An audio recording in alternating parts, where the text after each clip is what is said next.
All right, today we're going to crack open a mental toolkit to get a real handle on our own thought patterns. We're diving into that powerful and, often invisible connection between what we think, how we feel, and ultimately what we end up doing. I mean, we've all been there, right? You get that one negative thought stuck in your head and you just replay it over and over again. And with each replay, it just seems to get bigger and louder. It's a super common experience, but hey, it doesn't have to be a permanent one. Just picture this. You're at a party, having a good time, and you trip over your own feet. Maybe you even knock over a plant. Yeah, for a second, it's embarrassing. But for some of us, that's when our brain takes over and that one little moment starts to spiral. It's no longer just an awkward stumble. It becomes this full-blown social disaster in our minds. That right there is the exact kind of thought loop we're talking about. So let's actually give this thing a name. Let's call it a thought trap. It's this mental pattern that can keep us feeling completely stuck. But here's the good news, and it's really good news. Once you learn to see the trap, you can absolutely learn how to find your way out. And this brings us right to the heart of something called cognitive behavioral therapy, or CBT. It's built on a really simple but kind of profound idea. You feel the way you think. Our feelings don't just happen out of nowhere. They're almost always a direct response to our thoughts about what's going on around us. So, okay, how do we start to unpack all this? Well, let's grab the very first tool for our mental toolkit. It's a simple, but believe me, incredibly powerful framework known as the ABC model. And this is going to be our foundation for learning to see our thoughts with some real clarity. It breaks down just like this. A is for the activating event. That's the thing that actually happened. So you trip at the party. B is for your belief. And listen up, because this is the most important part. It's the story you immediately tell yourself about what happened. And finally, C is for the consequences, the emotions and the actions that come directly from that belief. So here's the big takeaway. The thing that changes everything, the stumble at the party, the A, didn't make you feel humiliated.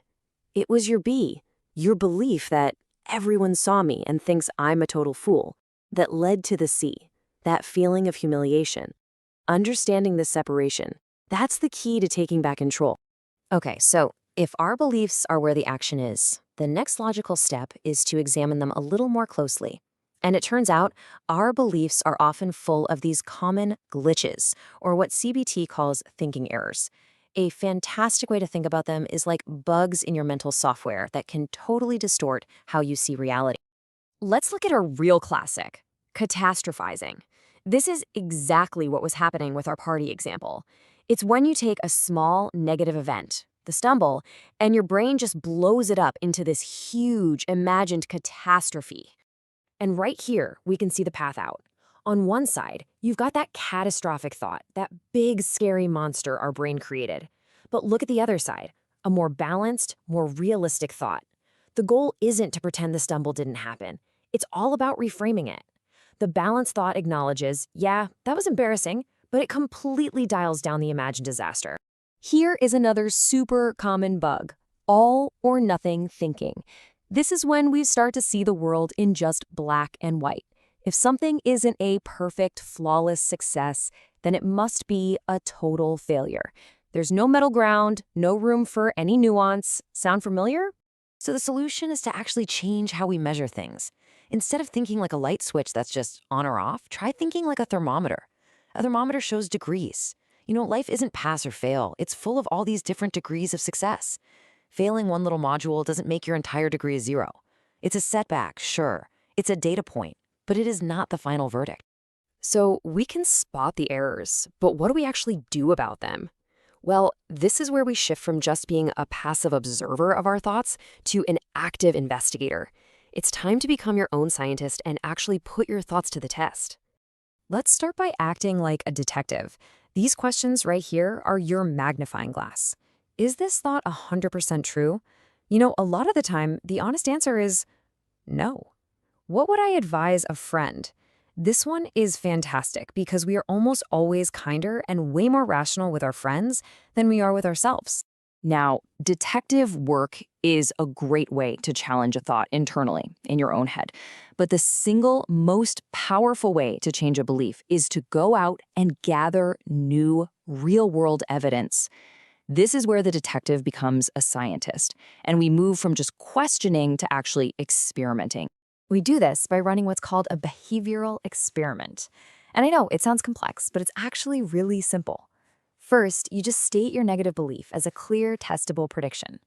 Then, you design a small, safe experiment to test it out. Maybe you share one opinion with a friend. And finally, you examine the results. Did they actually like you less? This works so well because clear evidence from the real world is way more convincing than any argument you can have inside your own head. So let's put all of these pieces together now. We've just assembled a really powerful mental toolkit that can help us build a much more empowered and realistic mindset. Here it is, the entire process in one simple, continuous loop. First, you identify the belief that's causing the problem using your ABC model. Second, you challenge that belief by looking for those common thinking errors.